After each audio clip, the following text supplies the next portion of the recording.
24 घंटे नहीं हुए हैं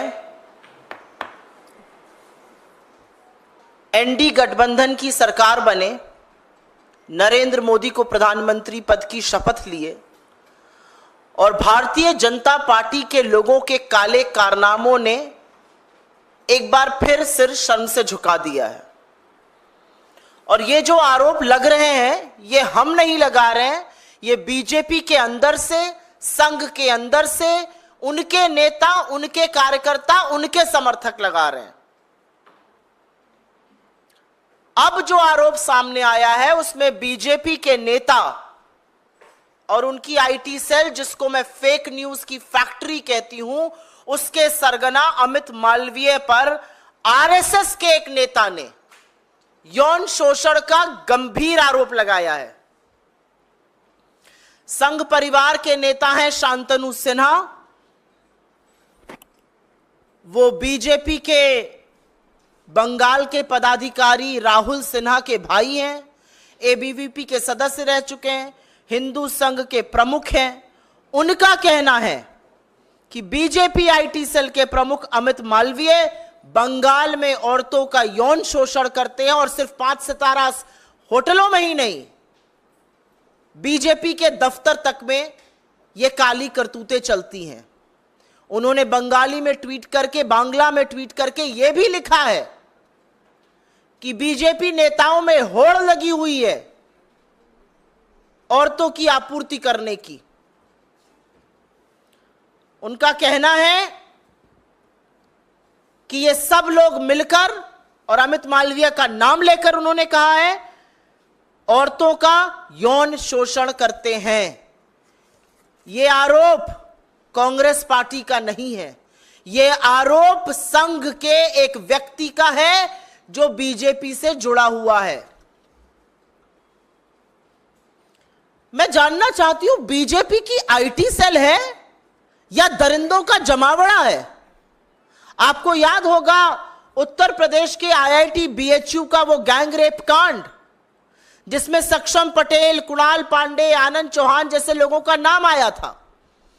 ये सब शीर्ष नेतृत्व ही नहीं, प्रधानमंत्री मोदी के बड़े करीबी लोग, लेकिन ये बीजेपी की आईटी सेल के संयोजक, सह संयोजक और उसके सदस्य थे।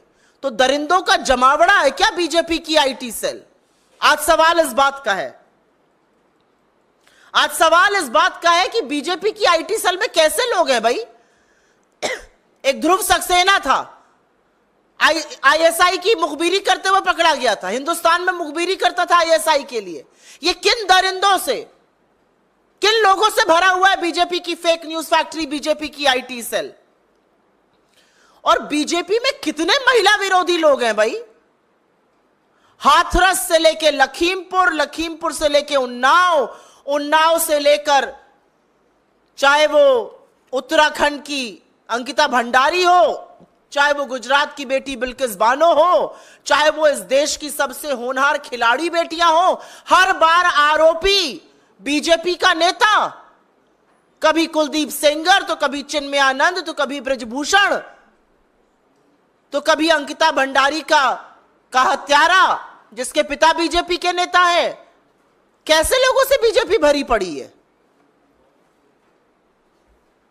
और सवाल इस बात का है कि इतने गंभीर आरोप आपके एक बड़े पदाधिकारी के खिलाफ लगे, लेकिन एक शब्द नहीं बीजेपी की ओर से, कोई प्रतिक्रिया नहीं, कोई उस पर एक्शन लेने की बात नहीं। तो आज सवाल इस बात का है कि सुई टपक सन्नाटे का सच क्या है? किसको बचाया जा रहा है? क्यों बचाया जा रहा है? किसके कहने पर बचाया जा रहा है? अगर इतना बड़ा आरोप किसी बीजेपी के बड़े पदाधिकारी पर लगा है तो बीजेपी का नेतृत्व क्या कर रहा है? नरेंद्र मोदी किस मुंह से महिलाओं की संरक्षण की बात करते हैं जब वो संरक्षण हर बार आरोपी को देते हैं? और ये महज संयोग नहीं है, महज संयोग नहीं है कि फिर से यौन शोषण का आरोप एक ऐसे व्यक्ति पर लगा जो सत्तारूढ़ दल में एक बड़े पद पर बैठा है। जो प्रचार प्रसार का एक तरह से प्रमुख है, जो नैरेटिव बनाता है, इस व्यक्ति ने अपना इतिहास इनका खखोल लीजिएगा, इतने ऐसे व्यक्ति को ऐसे पद पर बिठाना यह बीजेपी का नैतिक दिवालियापन दिखाता है। यह वो व्यक्ति है जिसने खुलेआम पोर्नोग्राफी की बात करी है। यह वो व्यक्ति है जिसने विपक्ष के खिलाफ झूठ, मनगढ़ंत कहानियां, हर तरह के षड्यंत्र रचे हैं। राजनीतिक प्रतिद्वंद्विता को किनारे रखकर इसने देश के प्रथम प्रधानमंत्री पंडित नेहरू तक को नहीं बख्शा। उनकी अपनी बहन और भतीजियों के साथ की फोटो को इसने दुष्प्रचार करके चलाया, लांछन लगाए। इस आदमी ने राहुल गांधी के बयानों को काट छाट कर उनकी छवि धूमिल करने का कुत्सित प्रयास किया। इस व्यक्ति ने तमाम मर्यादाओं को लांघते हुए सोनिया जी के खिलाफ, विपक्ष के तमाम नेताओं के खिलाफ दुष्प्रचार किया। कोई राजनीतिक मर्यादा, कोई राजनीतिक शुचिता इस आदमी ने नहीं रखी और एक ऐसी फेक न्यूज फैक्ट्री बना दी बीजेपी की, जो सिर्फ झूठ, सिर्फ मनगढ़ंत कहानियां, मनोहर कहानियां रचती है, आधा सच और पूरा झूठ फैलाती है। तो आज हमारी मांग है कि आरएसएस के एक वरिष्ठ पदाधिकारी के इस बयान पर बीजेपी क्या कर रही है। हमारी मांग है कि एक निष्पक्ष जांच हो। हमारी मांग है कि सच सामने आए और हमारी मांग है कि जब तक जांच पूरी तरह से कार्रवाई ना हो जाए, सत्तारूढ़ दल के इतने बड़े पद पर एक ऐसा व्यक्ति नहीं बैठ सकता है जिस पर इतने बड़े यौन शोषण के गंभीर आरोप लगे हैं।